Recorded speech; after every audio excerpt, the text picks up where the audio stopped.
Gənc qızlarımız bugün sağlamlığının qayğısına qalmasalar, gələcəkdə daha ciddi problemlərlə qarşılaşa bilərlər. Nəyə diqqət etmək lazımdır? Birinci, həkimə yalnız problem olduğunda deyil, 16-18 yaşından başlayaraq mütəmadi olaraq müraciət etmək lazımdır. İkinci, aybaşı pozğunluqlarını göz ardı etməmək lazımdır. Hər hansı bir stressdən və yaxud da ki, gənclik dövrüdür, böyüyürük, keçər deməmək lazımdır. Mütləq şəkildə, əgər sizdə kəskin ağrılı, gecikmələrlə və yaxud da ki, laxta şəkilli qanamalarla aybaşı varsa, həkimə müraciət etmək lazımdır. Şəxsi gigiyenadan danışmaq istəyirəm mütləq şəkildə. Müxtəlif gigiyenik duşların və yaxud da ki, gigiyenik vasitələrin istifadəsi müxtəlif allergik reaksiyalardan tutmuş bir çox problemlərə səbəb ola bilər ki, bu da yanlışdır. Ona görə də şəxsi gigiyenaya diqqət etmək lazımdır. Çox vacib məqamlardan biri partnyorlarla münasibətdə qoruyucuların istifadəsi və yaxud da ki, qarşı tərəfin infeksiyalar və s. açısından müayinə olunub problemin olmamasını göz ardı etməyin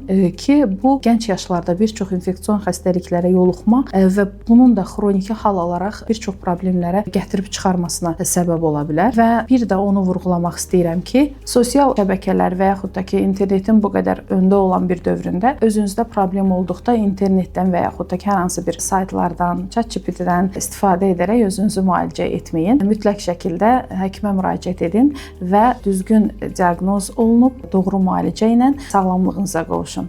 Sağ olun, salamat qalın.